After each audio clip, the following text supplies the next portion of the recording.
안녕하세요. 안녕하세요.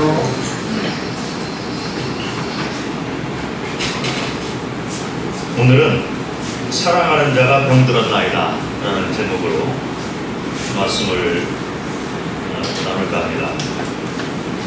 사랑하는 자가 병들었나이다. 이 말씀은 요한복음 11장에 나와 있는 말씀입니다. 요한복음 11장 3절에 보면 이에 그 누이들이 예수께 사람을 보내어 이르되 주여 보시옵소서 사랑하는 자가 병들었나이다 하니, 요한복음 11장은 나사로의 죽음 그리고 부활 사건이 적혀있는 성경 말씀입니다. 여기 3절은 나사로가 이제 병이 들어서 죽을 지경까지 가 있기 때문에 그 누이들이 사람을 보내서 예수님을 초청하는 그런 장면이죠. 그때 이제 사용했던 이 말이 이제 사랑하는 자가 병들었나이다. 이 말씀을 전달을 한 것입니다. 사랑하는 자가 병들었나이다. 이 말을 우리가 들을 때 좀 조합이 좀 안 맞는 느낌이 듭니다. 일반적인 상식을 가지고 우리가 생각을 해보면 병이 들거나 또는 이 고난을 당하거나 어떤 문제가 생기는 그런 분들은 뭔지 이렇게 좀 그 하나님을 향한 그 대적의 마음이 있거나 교만하거나 또는 뭐 잘못을 했나 뭐 이런 생각을 가지고 우리가 쉽게 그 판단을 하는 경우가 많이 있습니다. 하나님께서 이제 그 채찍을 통해서 또 징계를 통해서 뭔가 가르치기 위해서 그런가? 그래서 그걸 통해서 어떤 분들은 스스로를 또 성찰을 하고 반성을 하고 그런 계기를 통해서 또 하나님하고 가깝게 되고 성장해 나가는 그런 경우가 많이 있습니다. 사람들이 다 연약하고 쉽게 넘어지잖아요. 유혹도 많이 당하고. 그런데 이런 그 채찍이나 징계를 통해서 우리가 주님을 더욱 이렇게 배우고 또 가깝게 되고 그런 경우가 많이 있는 것 같습니다. 어떻게 보면 뭐 그 결국에는 그 좋은 그 결과가 나면 그것도 우리가 피할 수 없는 그런 과정이다라고 생각을 합니다. 그런데 본문의 경우는 조금 다른 경우인 것 같습니다. 요한복음 11장을 우리가 살펴보면 이 나사로뿐만 아니라 마리아와 그 마르다 누이와 이 나사로 자신이 그 예수님을 사랑했던 것을 볼 수가 있고, 또 예수님께서도 이 가정을 특별히 사랑했던 것을 우리가 말씀을 통해서 볼 수가 있습니다. 그럼에도 불구하고 사랑하는 자가 병이 들게 된 것입니다. 이런 경우가 우리 삶 가운데에도 자주 일어나고 있는 것을 볼 수가 있습니다. 뭐 우리 자신이 잘못해서 그리고 어떤 경우는 또 몸 관리를 또 잘못해서 이렇게 병이 들 수도 있고, 우리 실수로 인해서 어떤 문제들이 발생되는 것도 있지만, 그러나 주님을 잘 섬기는 그런 분들도 그리고 어떤 특별히 그 열심히 일하는 가운데 또 이런 것들이 우리 삶에 그 닥쳐오는 경우가 있습니다. 대표적인 분으로 우리가 생각을 해보면 우리 자신이야 뭐 우리가 뭐 잘하고 있는가 이렇게 자신할 수 없겠죠. 그러나 사도 바울의 경우를 보면 사도 바울이야말로 하나님을 사랑하고 또 하나님께서 사도 바울을 특별히 사랑했던 그런 자였습니다. 그럼에도 불구하고 사도 바울이 삶 자체가 고난 가운데 있었던 것을 볼 수가 있고, 복음을 한참 전해서 많은 열매들이 일어나고 있는 그 상황 가운데에서도 감옥에 갇히고 매질을 당하고 그런 것들을 당한 것을 말씀을 통해 우리가 볼 수 있습니다. 그리고 잘 아시는 바와 같이 사도 바울이 병이 있었잖아요. 가시가 있었습니다. 그래서 그 병을 평생 이렇게 안고서 살아갔던 그런 분이죠. 그래서 병이 낫기를, 이 가시가 나에게서 떠나가기를 또 기도를 했지만, 그런 하나님께서 응답을 해주시지 않고 내 은혜가 내게 족하다 이런 말씀을 해주고, 평생 하나님을 사랑하고 사랑하는 자였음에도 불구하고 병을 안고 살았던 것을 볼 수가 있습니다. 대표적인 그런 삶을 우리가 생각해 볼 때, 사랑하는 자도 병이 걸리고, 그리고 살아가면서 어떤 고난과 또 문제, 사고 이런 것들을 당하는 것들을 볼 수가 있습니다. 현실 가운데도 이런 것들이 일어나고 있는 거죠. 이런 상황을 우리가 당할 때마다 우리는 하나님의 뜻을 잘 모르겠고 이해도 잘 안 가고 그런 경우가 많이 있는 것 같습니다. 그러면서 실망도 되고 또 마음 가운데 어려움이 되니까 불평도 일어나고, 또 기도를 할 때 하나님께서 응답을 안 하시는 것 같이 하나님께서 나를 사랑하지 않나? 이런 의문이 들 때가 있는 경우도 있습니다. 마치 하나님께서 시선을 피하시고 또 귀를 닫고 계시는 것처럼 답답한 경우가 있을 때가 있습니다. 요한복음 11장에 나와 있는 이 나사로 이 가족에게 그와 같은 상황이 지금 일어나고 있는 것 같습니다. 그래서 이 요한복음 11장에 나와 있는 나사로의 병듦, 그리고 죽음, 그리고 부활을 경험한 이 사건을 통해서 사랑하는 자가 병이 들거나 어떤 문제가 생겼을 때 하나님께서 그 가운데 어떤 뜻을 우리에게 보여주시기를 원하고, 결론은 또 어떻게 하나님의 역사가 일어나고 있는가를 교훈으로 한번 받기를 원합니다. 사랑하는 자가 병에 걸리게 된 것을 보면 우리가 몇 가지 교훈을 생각할 수가 있습니다. 첫 번째는 4절에 나와 있는 말씀을 통해서 첫 번째로 받을 그 교훈을 생각해 볼 수가 있습니다. 요한복음 11장 4절을 보면 예수께서 들으시고 이르시되 이 병은 죽을 병이 아니라 하나님의 영광을 위함이요 하나님의 아들이 이로 말미암아 영광을 받게 하려 함이라 하시더라. 첫 번째 교훈은 하나님의 영광을 위해서 이와 같은 일이 일어난다는 것입니다. 주님께서 이와 같은 일들을 통해서, 사랑하는 자가 병드는 이와 같은 일들을 통해서 주님께서 영광을 받기 위하신다는 거죠. 우리 삶에 일어나는 모든 일들 가운데 우연히 일어난 일은 없다라고 우리가 생각을 할 수가 있습니다. 믿음을 통해서 영적인 시각을 가지고 우리 가운데 일어나는 모든 일들을 보게 되면 이와 같은 모든 일들은 하나님의 뜻 가운데에서, 허락 가운데에서 일어나고 있는 것을 우리가 볼 수가 있습니다.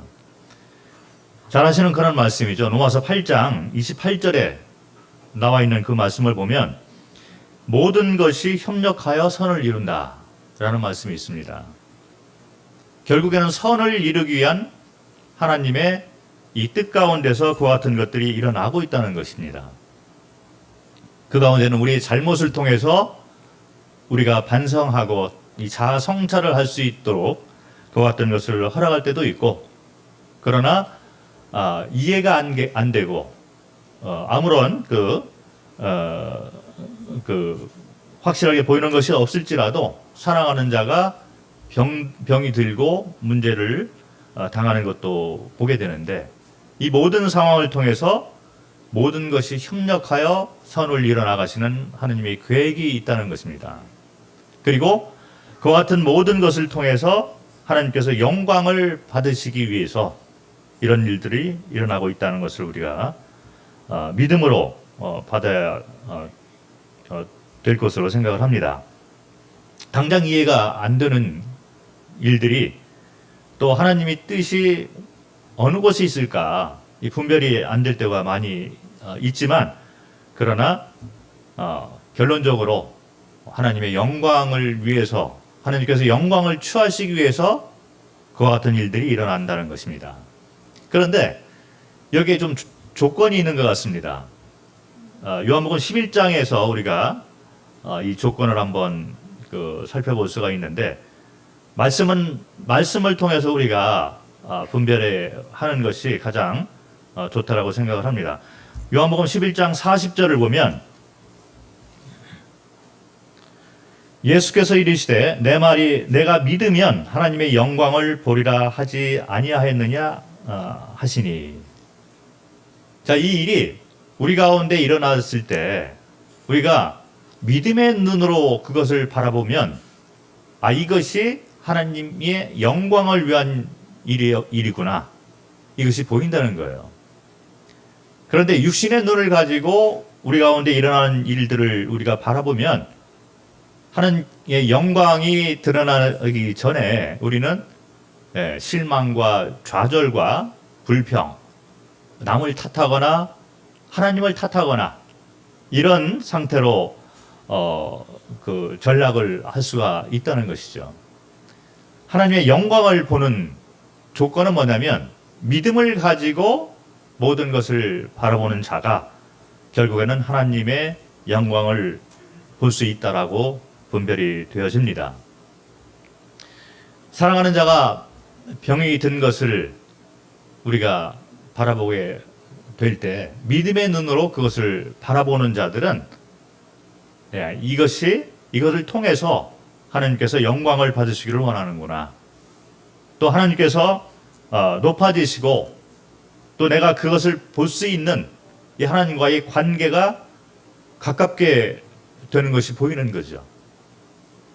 그러나 불행하게도 세상을 살아가는 많은 사람들이 믿음을 가지고 모든 것들을 바라보는 그런 것이 부족한 것을 볼 수가 있습니다. 그래서 우리는 하나님의 영광을 못 보고 살아가는 거죠. 그러나 주님께서 말씀하신 것처럼 40절에 내가 믿으면 하나님의 영광을 보리라, 이렇게 말씀을 해주고 있습니다. 믿음을 통해서 우리가 하나님의 영광을 바라보게 되는데, 구원받을 때도 우리는 믿음을 통해서 구원을 받게 된 것입니다. 주님이 나의 왕 되시고 주인 되시고 재판장 되시는 것이 믿음의 눈으로 이렇게 보게 되면서 믿음으로 우리가 구원받게 된 것이죠. 행위로 말미암지 아니하고 믿음으로 우리가 구원을 받게 되는데, 구원받은 후에 살아가는 동안에도 우리는 똑같은 원리 가운데 살아가고 있는 것이다. 그래서 믿음으로 구원받고 믿음으로 살아가는 자가 크리스찬이라는 거죠. 그래서 이 믿음을 가지고 우리에게 일어나고 있는 모든 것을 바라보게 될 때는 그것이 바로 하나님의 영광을 드러내기 위한 것이구나, 이것이 보인다는 것입니다. 사랑하는 자가 병이 들었는데 왜 이와 같은 것들이 일어났을까? 주님이 주인 되시기 때문에, 재판장 되시기 때문에 그 일에 관여하고 있는 것이 믿음의 눈으로 보면 그것이 보인다는 거예요. 그런데 믿음의 눈으로 바라보지 못할 때 그것은 바로 좌절, 슬픔, 두려움, 불평, 이런 것이 될 수밖에 없는 것입니다. 나사로의 경우를 보면 처음에는 이 믿음의 눈으로 이 사건을 못 봤던 것 같습니다. 그러니까 주님이 만약 이 자리에 있었다면 나사로가 죽지 않았을 것입니다, 이런 말을 하는 거예요. 그리고 나사로가 죽었을 때, 무덤에 갇혔을 때 슬픔과 비통 가운데 울었던 그 가족들의 모습을 우리가 볼 수 있습니다. 믿음의 눈으로 이 사건을 바라보지 못했던 처음 이 단계를 우리가 생각을 할 수가 있습니다. 그럴 때는 아픔과 비통, 좌절 이런 것들만 있었던 것이죠. 그런데 지나고 나서 모든 과정을 다 겪은 후에 이렇게 보니까 이것이 하나님께 영광을 돌려드리기 위한 일이었구나. 이게 보이는 거예요. 12장을 잠깐 보도록 하겠습니다. 요한복음 12장 9절부터 11절. 부활까지 다 거친 후에 나사로가 이제 쓰임 받는 것을 볼 수 있습니다. 12장 9절부터 보면 유대인의 큰 무리가 예수께서 여기 계신 줄을 알고 오니 이는 예수만 보기 위함이 아니요 죽은 자 가운데서 살리신 나사로도 보려 함이니라. 대사장들이 나사로까지 죽이려고 모이하니 나사로 때문에 많은 유대인이 가서 예수를 믿음이러라. 놀라운 장면이잖아요. 처음에는 믿음의 눈으로 이걸 바라보지 못했는데 지나고 나니까 믿음의 눈으로 이것을 바라보게 되면서 이와 같은 사건이 결론적으로 모든 것을 통해서 선을 이루기 위함이었더라. 자, 이 나사로의 모습은 아픔과 죽음과 부활을 겪기 전하고 너무 달라져 있는 모습을 볼 수가 있습니다. 9절에 보니까 예수님을 보기 위해서만 아니라 죽은 자 가운데서 살리신 나사로도 보기 위해서 사람들이 몰려드는 거예요. 예수님이 하고 계시는 그 모든 일 가운데 같이 동역하고 함께하고 있는 나사로를 볼 수가 있습니다. 쓰임받고 있는 거죠. 그리고 10절에 보니까 이제 유대인들하고 반대하는 사람들의 무리가 대제사장들이 나사로까지 죽이려고 모의를 하는 걸 볼 수 있어요. 예수님을 죽이려고 모의를 했는데 거기에다가 죽었다가 살아난 나사로까지 죽이려고 모의를 하는 걸 볼 수 있습니다. 영광스러운 자리잖아. 이 모의를 해서 죽이려고 하는데 제자들도 같이 죽이겠다 이렇게 모의를 하지를 않았어요. 제자들은 큰 존재들이 아니라는 얘기죠. 예수님을 죽이면 제자들은 연약한 사람들이기 때문에 다 흩어질 것이다. 그런데 나사로 경우에는 이게 틀린 거예요. 예수님과 같은 거의 대등한 그런 존재로 나사로의 삶이 바뀌어 있는 것을 볼 수가 있습니다. 나사로까지 죽여야 된다. 왜 그러냐? 아픔과 죽음과 갇힘과 부활의 체험을 가진 자, 이 나사로를 보고서 많은 사람들이 예수를 믿기 때문에 나사로까지 같이 죽여야 된다. 예수님이 이 세상에서 있으면 안 되는 거예요. 그들의 눈에는. 그런데 예수님만 제거를 하는 것에서 끝나는 것이 아니라 나사로까지 같이 제거를 해야 된다. 왜 그러냐면 예수를 보고서 믿는 자들도 많았지만 나사로를 보고 믿는 자들도 많이 있었다는 거예요. 나사로의 삶이 완전하게 바뀌어 있는 것을 볼 수가 있습니다. 하나님의 영광을 위해서, 주님께 영광을 돌리기 위해서 사랑하는 자가 병든 것을 결론적으로 우리가 보게 되는 것이죠. 지금 당장은 보이지 않을지라도 우리가 믿음의 눈으로 이와 같은 것을 바라보게 되면 하나님의 영광을 보는 자가 된다는 것입니다. 나사로의 삶에 그런 교훈이 담겨 있는 것을 우리가 볼 수 있습니다. 나사로라는 이 이름, 이 의미는 어떤 의미가 있냐면 하나님께 도움받은 자라는 의미가 있습니다. 하나님께 도움받은 자. 자, 이 나사로는 삶 전체를 통해서 하나님께 도움을 받고 그리고 부활해서 앉아만 있어도 복음을 전파하는 자가 된 거예요. 놀라운 삶으로 변화가 되어 있는 것을 볼 수가 있습니다. 이름 자체가 하나님께 영광을 돌리는 이름이고 앉아있는 그 자체, 숨을 쉬고 있는 그 자체가 하나님의 사랑과 영광을 특별히 드러내고 있는 자가 된 것입니다. 그래서 사랑하는 자가 병든 것을 바라보게 될 때 우리는 믿음의 눈으로 이것이 왜 일어났을까? 하나님께 영광을 돌리기 위한 일이구나. 이것을 바라볼 수 있어야 될 것입니다. 두 번째 교훈은 하나님께서 일꾼을 이제 쓰시는데 쓰임받는 자의 과정이 있다는 것이죠. 이것은 하나님 그 주님 나라 확장을 위해 하나님께 쓰임 받은 모든 사람들이 동일하게 겪었던 그런 과정인 것을 우리가 볼 수 있습니다.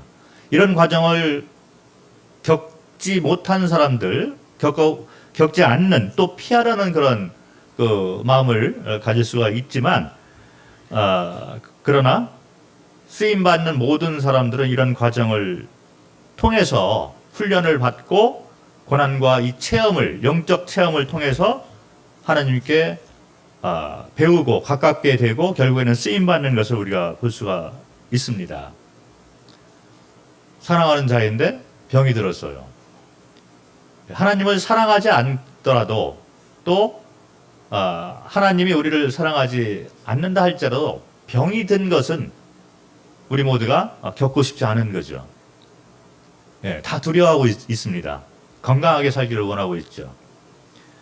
그런데 나사로를 보면 오히려 사랑하기 때문에 병을 들게 하고 죽음을 당하게 하고 그리고 무덤에 갇히는 그런 체험을 하게 되고 그리고 그 가운데에서 다시 살아나오는 그런 부활까지 다 겪게 하는 것을 볼 수가 있습니다.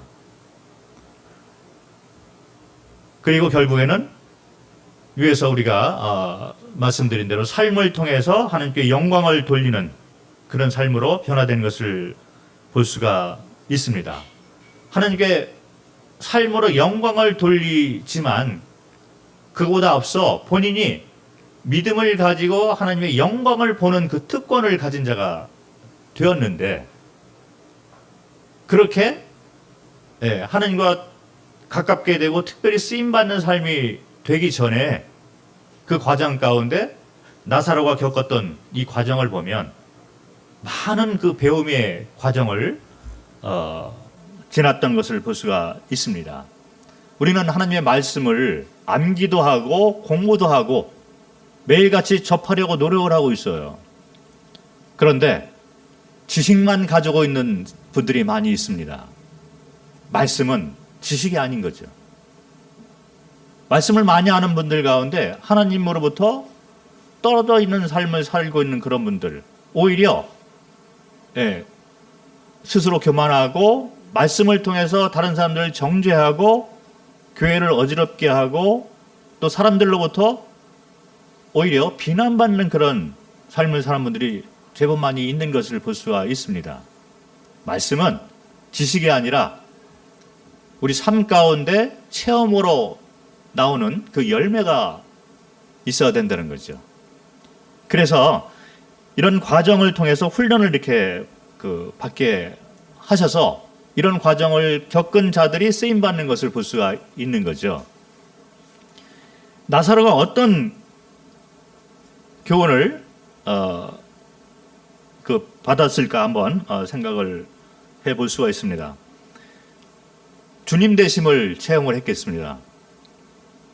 내 삶이 내가 주인이 아니구나. 나사로가 아프게 된 것도 스스로 원해서 된 것이 아닐 것입니다. 그리고 살고자 하는 욕망이 있었겠죠. 그리고 가족들도 나사로를 살리기 위해서 예수님을 초대를 하고 사람을 보내서 급히 와달라고 요청을 하고 있었던 것이죠. 그런데 죽음을 맛보게 된 거예요. 그러면서 이제는 우리가 할 수 있는 것이 아무것도 없구나. 자, 이 상황에서 나사로와 그 옆에 있는 가족들이 무엇을 배웠겠느냐 생각을 해보면 내 삶의 주인은 내가 아니구나. 내가 할 수 있는 것은 아무것도 없는 것이구나. 자, 우리는 이런 배움이 반드시 있어야만이 쓰임받는 자가 될 수가 있는 것입니다. 모든 과정들을 우리가 겪으면서 삶의 체험 가운데 우리가 배워야 될 그 교훈이 있는데, 그 중에 핵심 교훈이 뭐냐면 내가 주인이 아니구나. 자, 이것은 무슨 말이 되냐면 내려놓기 시작하는 거예요. 생명도, 건강도, 그리고 내가 가지고 있는 능력, 재물, 이 모든 것들, 시간, 이 모든 것들이 내 것이 아니구나. 이것을 배우게 된다는 거죠. 이 같은 배움이 없다면 우리는 여전히 스스로 왕과 주인과 재판장이 돼서 이 세상을 살아가고 있는 그런 반역의 모습을 가지고 살아가는 자가 된다는 거죠. 그런데 나사로에게 주님은 이와 같은 과정을 통해서 우리 삶의 주인이 인간 스스로가 아니다라는 것을 밝히 가르치고 있는 것을 볼 수가 있습니다. 아플 때까지만 해도 그래도 여전히 뭔가 시도를 많이 했습니다. 그래서 예수님도 초대를 했고, 바람이 있었겠죠. 여러 가지 방법을 통해서 이제 살리려고 했는데 결국 죽음까지 맛보게 되는 것을 바라보면서 인간이 할 수 있는 것은 없구나. 아무것도 없구나. 그래서 모든 것을 내려놓고 자아가 깨어지고 포기하는, 자기를 부인하는 그 단계까지 맞이하도록 주님께서 이끄신 것을 볼 수 있습니다. 이것은 나사로 본인뿐만 아니라 함께하고 있던 그 마르다와 마리아, 그 가족들도 함께 이와 같은 배움을 체험을 했을 것입니다. 옆에 있는 누이들이 동생 나사로를 살리기 위해서 많은 이렇게 그 노력을 했을 거지만, 말씀에 오라버니라고 나와 있습니다. 서열은 잘 모르겠지만 어쨌든 이 가족들이 나사로를 살리기 위해서 많은 노력을 했을 거지만, 그러나 죽음까지 내려가는 것을 보면서 같이 이제 포기를 하는 거죠. 나사로뿐만 아니라 누이들도 같이 내려놓는 그런 배움을 한 것을 볼 수가 있습니다. 그래서 나사로가 죽게 되고, 그리고 무덤에 갇히는 체험을 하게 되는데, 이제부터는 나사로 스스로 이 본인만이 겪는 체험으로 들어가는 거예요. 마르다와 마리아는 아직도 살아있는 목숨이잖아요. 그래서 무덤에 갇히는 체험은 나사로 혼자만 체험을 하게 되는 겁니다. 아무도 도와줄 수도 없고 같이 갈 수도 없는 무덤에 베일을 이렇게 배로 온몸을 다 감싸 상태에서 캄캄한 무덤 가운데 혼자 들어가게 되는 것입니다. 본인만이 겪는 그런 간증이 있는 거예요. 아무도 같이 갈 수 없고 도와줄 수도 없는 그런 밑바닥까지 나사로가 간 것을 볼 수가 있습니다. 아무리 우리 가족들이 서로 사랑을 하고 도우려고 하더라도 안 되는 그 한계가 있는 것이죠. 그래서 각자가 겪고 있는 그런 것들에 대해서 우리가 쉽게 판단을 할 수가 없을 것 같습니다. 옆에 있는 사람들은 이해 못하는 그 한계가 있는 거예요. 왜 저럴까? 인간은 스스로 다른 사람들을 쉽게 판단하는 경우가 많이 있지만, 그러나 각자가 본인만이 겪는 그 체험이 있다는 것입니다. 본인이 아니면 이해를 못하는 그런 부분이 있는 거죠.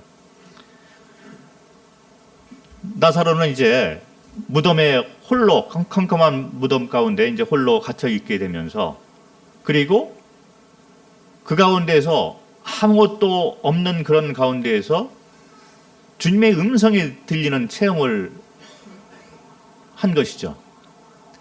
나사로야 나와라.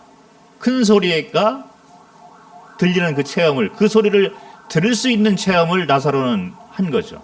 죽음 가운데에서 주님의 음성을 들었던 자, 그리고 베일에 쌓여서 이 배로 다 온몸을 이렇게 쌓여져 있는 상태에서 무덤 문이 열리고 무덤에서 다시 살아나는 그런 체험을 나사로는 했습니다.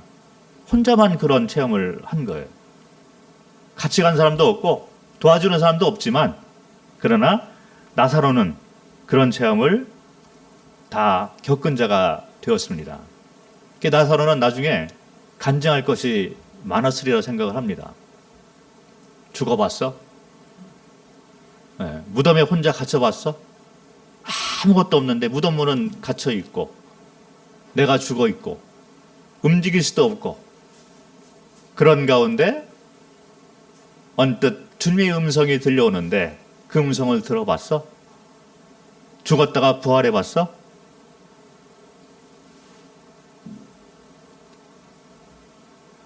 나사로 혼자 체험을 한 것이죠. 이 간증이 살아있는 간증이 되는 거예요. 제가 선교지에서 오랫동안 있으면서 저도 너무 감사한 것이 사실 있습니다. 선교지의 삶을 살아봤어? 뭐 이런 얘기를 하고 싶은 것이 있겠죠. 가장 제가 선교지에서 이렇게 받은 복, 그것이 뭐냐면, 어떤 눈에 보이는 열매 이런 것보다는, 또 남겨져 있는 교회가 몇 군데 있나 뭐 이런 것보다는 주님과의 관계 가운데서 제가 주님을 배우고 주님과 더불어 동행하면서 겪었던 그런 체험들이 있는 거예요. 너무 귀하게 제가 받고, 그것이 가장 감사한 그런 항목이 됩니다. 제가 살아있는 그 간증들이 있잖아요. 그런데 저뿐이겠습니까? 여기 계신 모든 성도님들이 각자 겪은 그런 간증들이 있는 거예요. 살아있는 간증이 있다는 거죠. 각자의 삶이 특별한 삶이 되는 것을 우리가 보면서 이 살아있는 간증을 통해서 우리는 주님을 배우고 있는 것입니다. 그리고 그 간증은 다른 사람들이 이해도 못하고 유일한 우리 각자만이 가지고 있는, 각자만이 체험한 그런 유일한 간증들이 되는 거예요. 그래서 이와 같은 간증을 통해서 우리는 주님과 가깝게 되고 주님을 배우게 되고, 이런 과정을 통해서 결국 우리를 다듬어서 주님이 쓰고 있는 것을 볼 수가 있습니다. 감사한 일이죠. 그런데 그 배움의 핵심 내용 가운데 하나가 주님이 주인 되신다. 나는 죽고 그리스도께서 나의 주인 되신다. 내가 십자가에 함께 죽었다. 이것을 배우는 거예요. 이 놀라운 이 진리를 아직 배우지 못했다면, 삶 가운데 체험하지 못했다면, 우리는 앞으로 이와 같은 과정을 반드시 겪을 수밖에 없다는 거죠. 주님이 성경 전체에서 우리에게 가르치고자 하는 이 핵심 가르침은 뭐냐면, 내가 주인이다. 내가 선과의 기준을 정한 재판장이다. 이것을 우리에게 매 순간 가르치고 있는 거죠. 성경 전체의 내용 가운데 핵심 내용이 되는 것입니다. 이것이 바로 복음이고 성화의 원리가 되는 거예요.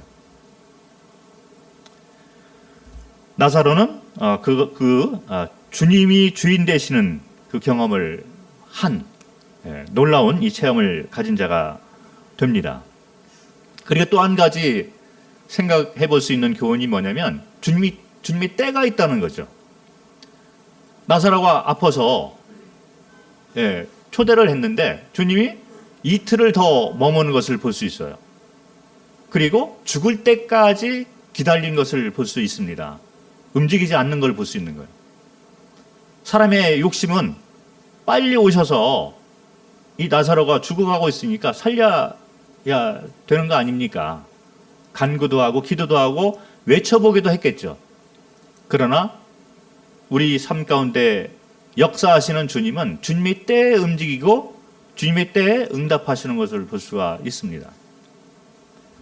그래서 아프다는 소식을 들었는데 다 아시고 계심에도 이틀을 더 기다려서 완전히 죽을 때까지 기다리고, 그 후에도 오는 시간이 있기 때문에 죽은 지 나흘이 된 후에나 이제 나사로의 무덤에 찾아간 것을 볼 수 있습니다. 그래서 나사로는 이 4일 동안 무덤에 갇혀 있는 그 경험을 한 것을 볼 수 있습니다. 주님의 때를 우리가 기다리지 못하고 이해를 못할 때는 안절부절하게 되잖아요. 그래서 우리가 조급해지고 그리고 좌절하고 실망하고 비통 가운데 있는 것을 우리가 스스로 알고 있습니다. 배워야 될 것은 뭐냐면 기도 응답이 있을 때도 주님이 역사하시지만 기도 응답이 없는 것도 기도 응답이라는 것을 우리가 배울 필요가 있는 것 같습니다. 주님의 때가 있다는 거죠. 또 하나 우리가 교훈으로 생각할 것이 뭐냐면 주님의 때가 있어서 주님의 때를 기다리고 있는 동안에도 그리고 반드시 주님께서 역사하시는 그런 믿음을 가지고 우리가 이와 같은 상황을 바라봐야만 되는 것이죠. 믿음으로 기다릴 때가 있지만 한편으로 인간 편에서 또 해야 될 일이 있는 것을 말씀을 통해서 우리에게 가르쳐주고 있습니다. 인간 편에서 아무것도 안 하고 그냥 기도만 하고 기다릴 때가 있어요. 그럴 필요가 있을 때가 있지만 그러나 어떤 것들을 보면 우리 편에서도 인간 편에서도 최선을 다해서 또 해야 될 것이 있다는 것을 우리가 배울 필요가 있습니다. 시험 공부를 열심히 하지 않고 주님께 열심히 기도만 하고 좋은 성적을 바라는 것이 누가 봐도 잘못된 것이잖아요.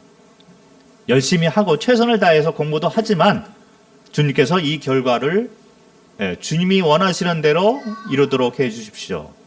주님께 맡기면서 인간 편에서 또 최선을 다해야 되는 것이 있다는 거죠. 사랑하는 자가 병들었을 때 그냥 방치만 하는 것이 아니라 기도도 하지만 그러나 의사를 우리 가운데 준비시켜 놓는 것도 하나님의 역사 가운데 있다는 것을 우리가 바라볼 필요가 있습니다. 병원도 찾아가야 되고 그리고 하여튼 그 운동도 좀 해야 될 필요가 있고 그런 것 같습니다. 누이들이 나사로가 아프게 되니까 사람을 보내서 예수님을 초대한 것도 사람이 한 그런 행동이잖아요. 이와 같은 것이 왜 성경에 나와 있냐 하면 이런 과정들이 인간 편에서 해야 될 것이 있다는 것을 우리가 바라볼 수가 있을 것 같습니다. 예수님이 이제 때가 되어서 왔습니다. 그리고 무덤이 어디 있느냐. 그럴 때 마리아가 이제 예수님을 모시고 무덤으로 인도하는 것을 볼 수 있습니다. 사람 편에서 뭔가 하는 것을 볼 수 있고 무덤 앞에 갔을 때 예수님께서 돌을 옮겨 놓아라.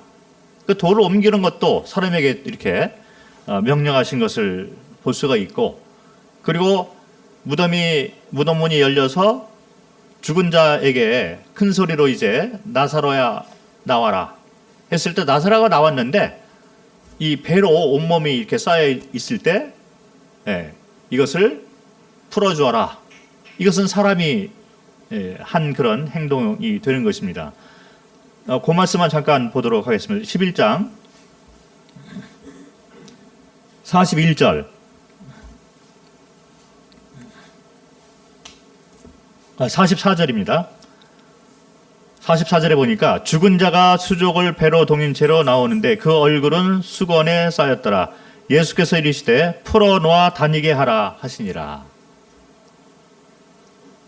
그냥 예수님께서 다 이렇게 풀어주실 수도 있고 무덤문을 그냥 이렇게 권능으로 옮겨 놓을 수도 있겠죠. 그러나 뭔가 이렇게 이런 과정을 겪게 하는 것도 사람 편에서 최선을 다해서 할 일이 있다는 것을 우리에게 가르치고자 하는 그런 말씀으로 분별을 하고 있습니다. 그래서 우리가 그 모든 것을 주님께 맡기는 그런 그 믿음을 가지고 모든 것을 바라보고 진행하는 과정 가운데 인간 편에서도 최선을 다해서 해야 될 일이 있는 것을 우리가 또 배울 필요가 있는 것 같습니다. 이런 과정을 통해서 나사로가 이제 쓰임 받게 되는데 아까 말씀드린 것처럼 말씀을 읽었지만 가만히 앉아만 있어도 사람들이 몰려드는 거예요. 그리고 나사로를 바라보면서 사람들이 예수를 믿었다는 거죠. 그런데 이것이 그냥 거기서 끝나는 것이 아니라 오늘 이 시간에 우리가 나사로의 말을 하고 있습니다. 나사로의 그 이름 자체가 담겨 있는 의미를 기억하면서 하나님의 도움을 받은 자. 너무 놀라운 삶이잖아요. 그리고 나사로는 죽었다가 부활했다. 이 놀라운 사건이 성경에 기록되어 있는 것을 바라볼 수가 있습니다. 그리고 그 당시 많은 사람들이 나사로를 직접 바라보면서 예수를 믿었지만 현대를 살고 있는 사람들은 성경을 통해서 나사로가 이런 삶을 살았구나라는 것을 읽으면서 예수를 믿는 사람들이 많이 있는 것입니다. 그리고 나사로의 쓰임받음은 여기서 끝나는 것이 아니라 미래에도 우리의 후손들이 말씀을 통해서 나사로가 부활까지 한 것을 바라보면서 예수를 믿을 자가 많이 있을 것입니다. 나사로의 삶은 과거, 현재, 미래까지 계속 진행되고 있는 것을 볼 수가 있습니다. 쓰임받는 이 삶은 거기서 끝나는 것이 아니라 그 시대에서 끝나는 것이 아니라 성경에 기록되어 있는 것을 통해서 지금도 그리고 미래에도 계속 쓰임받는 그런 삶이 되는 것을 보게 되는데 이렇게 크게 쓰임받는 나사로가 되기까지는 나사로가 겪었던 그 과정이 너무 놀랍고 너무 힘든 그런 과정일 수가 있습니다. 그러나 이런 과정을 통해서 쓰임받는 거죠. 이것이 우리가 두 번째 교훈이고 세 번째 교훈은 뭐냐면 나사로가 이제 쓰임을 받는데 나사로를 향한 부르심, 쓰임받음의 그 분야가 다른 사람하고 틀린 것을 볼 수 있습니다. 우리는 각자가 주님에게 쓰임받는 이 분야가 틀릴 수가 있어요. 이 부르심의 이 분야가 틀릴 수가 있습니다. 은사가 다 다른 거죠. 왜 예수님께서 나사로가 죽을 때까지 기다리셨을까? 이것을 우리가 생각을 해볼 수 있습니다. 요한복음 4장 49절부터 53절 찾지는 않으셔도 되는데 여기 보면 왕의 신하가 아파서 이제 이 왕이 사람을 보내서 예수님에게 도움을 청하는 것을 볼 수 있습니다. 그럴 때 예수님께서 먼 거리에서 있었지만 그러나 응답하시는 그 순간에 이 왕의 신하의 병이 고쳐진 것을 볼 수 있어요. 이것이 주님의 권능이시잖아요. 거기에 안 가도 병을 고칠 수가 있는데 나사로의 병을 고칠 수가 있습니다. 그런데 가지 않고 죽기까지 일부러 기다린 이유가 뭘까? 나사로를 향한 특별한 부르심이 있다는 것입니다.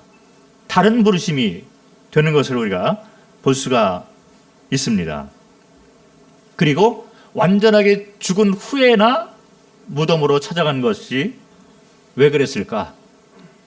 나사로를 향한 특별한 계획이 따로 있었다는 것을 우리가 생각을 해볼 수가 있습니다. 요한복음 11장 37절을 보겠습니다. 그중 어떤 이는 말하되 맹인의 눈을 뜨게 한 이 사람이 그 사람은 죽지 않게 할 수 없었더냐 하더라. 옆에 있는 사람들이 예수님의 이 기적과 행적을 아는 사람들이 많이 있잖아요. 동시대에 살았던 사람들이 예수님에 대해서 잘 알고 있는 사람들이 많이 있습니다. 맹인의 눈을 보게 한 그 예수께서 나사로가 죽었는데 죽기 전에 이 병을 고쳐줄 수가 없었더냐? 이런 질문을 하고 있는 거죠. 맹인은 보게 되었습니다. 이 9장에 나와 있는 사건이죠. 요한복음 9장 1절부터 5절까지 보면 소경이 보게 되는 그런 기적이 나와 있습니다. 소경이 보게 되었다. 이 사건을 통해서 무엇을 가르치려고 했냐면 주님은 세상의 빛이다라는 것을 가르치는 거예요. 오병이어 사건은 어떤 교훈을 우리에게 남겨놓았냐면, 오병이어 그 사건을 보면 소자, 작은 아이가 떡과 물고기를 받침으로 인해서 수많은 사람들이 음식을 제공받았던 것을 볼 수 있는데, 그 사건을 통해서 예수님은 생명의 떡이다 라는 교훈을 남겨놓으신 것입니다. 오병이어의 그 소자의 삶은 예수님이 생명의 떡이다라는 것을 가르치기 위해서 쓰임받았고, 보지 못했던 자가 보게 된 것은 예수님이 생명의 빛이다라는 것을 가르치기 위해서 쓰임받았던 자인데, 나사로를 통해서 예수님이 어떤 교훈을 남겨놓으시기를 원했을까? 말씀을 보겠습니다. 요한복음 11장 25절 26절에 그 답이 나와 있는 것을 볼 수 있습니다. 요한복음 11장 25절, 예수께서 이르시되 나는 부활이요 생명이니 나를 믿는 자는 죽어도 살겠고, 26절, 무릇 살아서 나를 믿는 자는 영원히 죽지 아니하리라. 이것을 내가 믿느냐. 나사로의 삶은 다른 분야에서 쓰임 받는 것을 볼 수가 있습니다. 무엇을 가르치기를 원했냐면 예수님이 부활이요 생명이다. 생명의 왕과 주인 되어 있는 것을 가르치는 것을 볼 수 있습니다.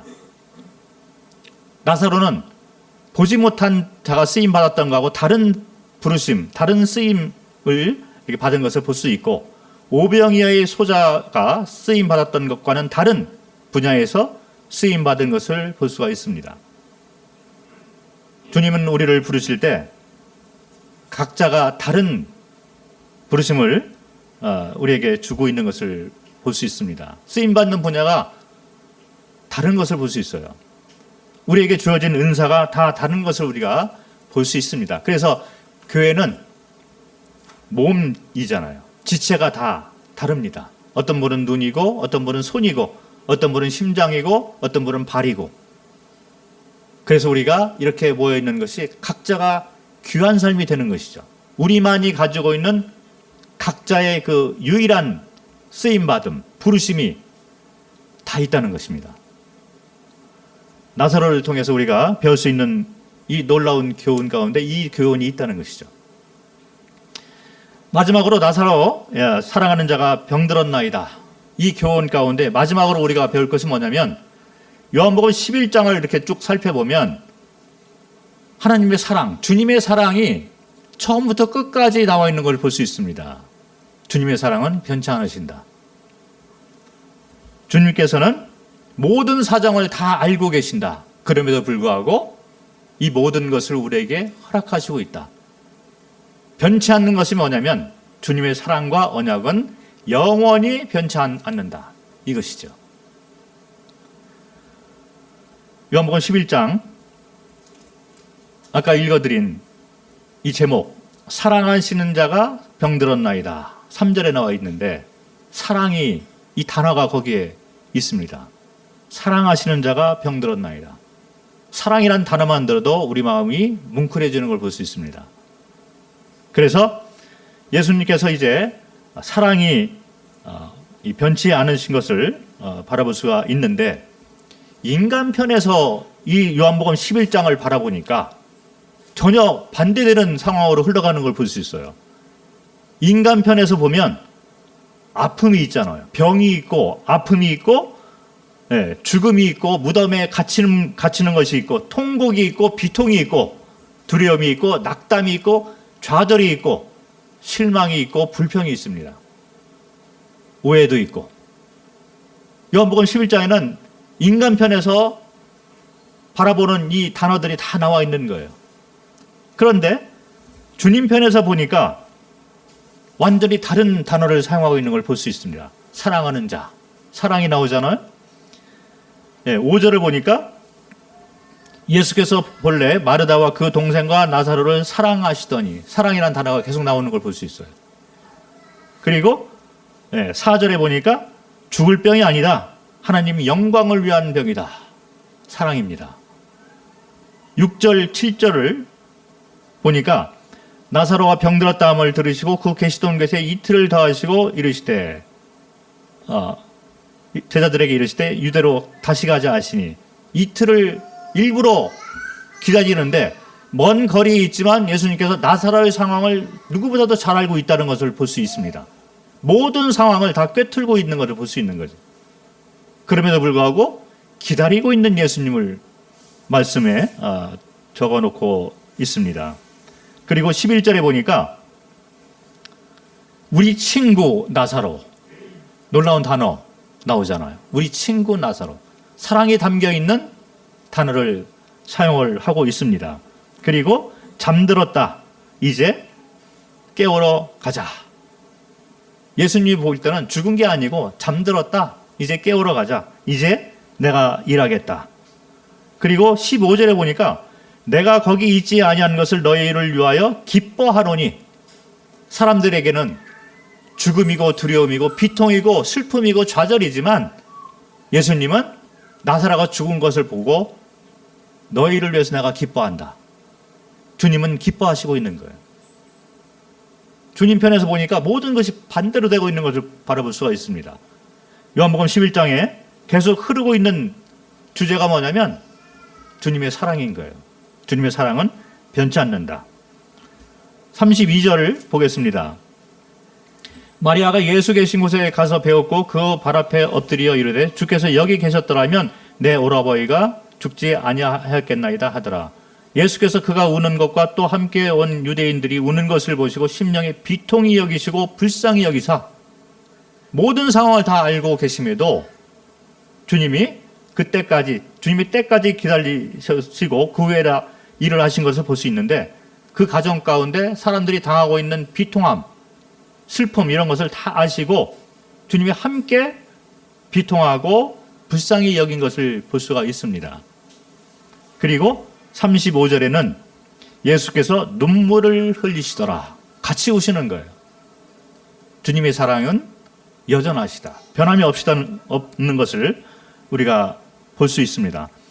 그리고 이와 같은 모든 것을 바라보면서 36절에 보니까 이에 유대인들이 말하되 보라 그를 얼마나 사랑하셨는가. 사람들의 제한된 그 눈을 가지고 볼 때도 예수님은 사랑이시다는 것이 보이는 거예요. 11장 전체를 통해서 사랑이 나오는 것을 볼 수가 있습니다. 주님의 사랑은 변함이 없으시고 한 번도 우리를 떠난 적이 없다는 거죠. 그리고 각자가 처하고 있는 모든 상황, 모든 성향을 다 꿰뚫고 계시는 주님, 그 주님은 사랑이시다. 그래서 로마서 8장 35절 한번 보겠습니다.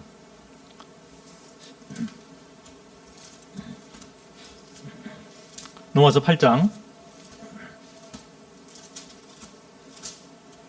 35절에 보니까 누가 우리를 그리스도의 사랑에서 끊으리요? 환난이나 공고나 박해나 기근이나 적신이나 위험이나 칼이랴. 38절 내가 확신하노니 사망이나 생명이나 천사들이나 권세들이나 현재일이나 장래일이나 능력이나 높음이나 기품이나 다른 어떤 피조물이라도 우리를 우리 주 그리스도 예수 안에 있는 하나님의 사랑에서 끊을 수 없으리라. 하나님의 사랑은 변치 않으신다. 영원히 우리와 함께 하시고 그 언약은 영원히 함께 한다는 것이죠. 사람들의 한계가 뭐냐면 마르다와 마리아 그리고 옆에 있는 사람들이 공통적으로 생각했던 것이 뭐냐면, 그리고 예수님에게 바랬던 것이 뭐냐면, 사랑하는 자, 이 나사로가 병들어 있을 때 예수께서 그 자리에 계셨다면 나사로가 죽지 아니했을 것인데, 이런 아쉬움이 있었잖아요. 사람들의 바람은 이 병이 낫기를 원하는 거예요. 그래서 기도도 그렇게 하고 이 병이 낫도록 해 주십시오, 이렇게 간구를 하고 있는 거죠. 그런데 주님은 우리가 생각하는 것보다 더 많이 우리를 사랑하고 있는 것을 볼 볼 수가 있습니다. 죽기까지 기다리는 거예요. 더 크게 쓰시기 위해서. 완전하게 죽을 때까지, 그리고 그 몸이 썩을 때까지 기다리고 있는 주님, 그것이 바로 우리가 이해 못하는 주님의 깊은 사랑이라는 것이 이 나사로의 삶을 통해서 우리에게 가르쳐주고 있는 교훈이 되는 것입니다. 주님이 기뻐하셨잖아요. 말씀에 나와 있는 것을 우리가 읽었습니다. 나사로가 죽으니까 주님이 기뻐하고 있는 걸 볼 수 있는 거예요. 왜 그랬을까요? 내가 너희가 사랑하는 것보다 내가 더 나사로를 사랑한다. 주님이 기뻐하시고 있는 거죠. 기도 응답이 없는 것처럼 보이지만 주님의 사랑은 여전히 그 가운데서 역사하셔서 응답이 없는 기도 응답을 하시고 있는 것을 볼 수가 있습니다. 그래서 사랑하는 자가 병들었나이다. 우리가 이렇게 질문을 할 때 주님은 뭐라고 답변하실까 생각해 보니까, 사랑하는 자야, 내가 너를 특별히 더 사랑한다. 이런 답변으로 우리에게 응답해 주실 것으로 생각이 되어집니다. 마지막으로 욥기서를 잠깐 보고 말씀을 마치도록 하겠습니다. 욥기 23장 8절부터 12절을 읽겠습니다. 잘 아시는 그런 말씀인데요. 나사로의 삶을 통해서 사랑하는 자가 병들은 이런 상황을 우리가 바라보면서 욥이 생각이 납니다. 욥도 똑같은 그런 교훈을 받은 자가 된 거죠. 욥의 삶도 하나님께서 크게 사용하신 것을 우리가 볼 수 있는, 이 과정을 다 겪었던 사람 중에 하나인 것을 볼 수 있습니다. 욥 23장 8절부터 12절을 읽겠습니다. 그런데 내가 앞으로 가도 그가 아니 계시고 뒤로 가도 보이지 아니하며 그가 왼쪽에서 일하시나 내가 만날 수 없고 그가 오른쪽으로 돌이키시나 배울 수 없구나. 그러나 내가 가는 길을 그가 아시나니 그가 나를 단련하신 후에는 내가 순금같이 되어 나오리라. 내 발이 그의 걸음을 바로 따랐으며 내가 그의 길을 지켜 치우치지 아니하였고 내가 그의 입술의 명령을 어기지 아니하고 정한 음식보다 그의 입의 말씀을 귀히 여겼도다.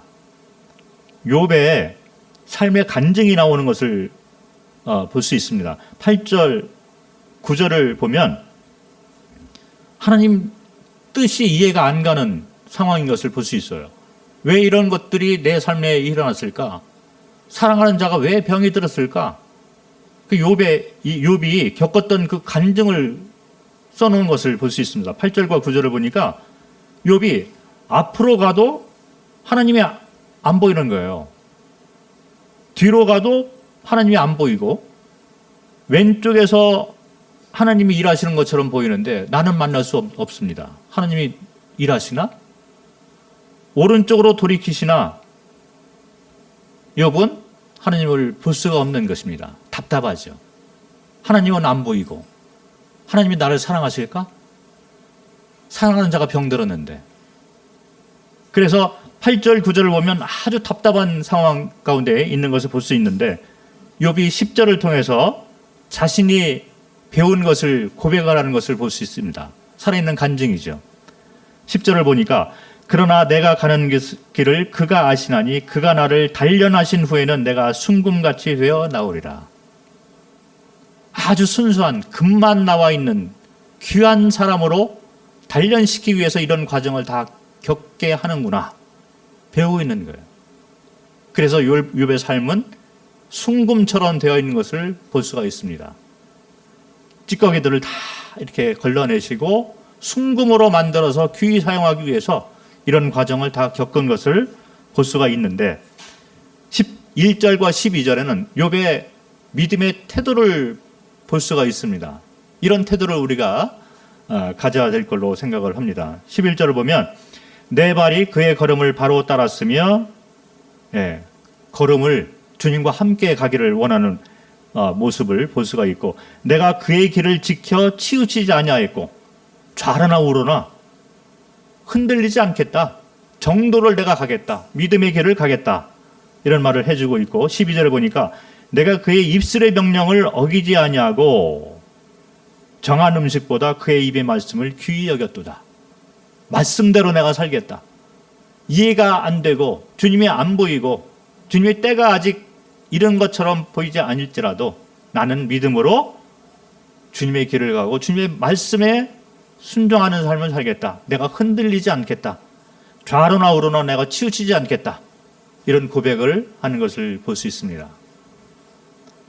사랑하는 자가 병들었나이다. 이해가 안 가는 그런 상황이 펼쳐질지라도 앞을 봐도 뒤를 봐도 우편을 봐도 왼편을 봐도 아무것도 보이지 않는 것처럼 우리를 인도하시는 그런 상황 속에서 있을지라도 주님은 여전히 우리를 사랑하시고 약속을 이루어 나가시고 우리를 단련시켜서 점금같이 순금처럼 단련해서 크게 쓰임받게 하기 위해서 하나님의 영광을 위해서 이 모든 일이 우리 가운데 일어난다는 것을 우리는 말씀을 통해서 배울 수가 있습니다. 네, 감사합니다.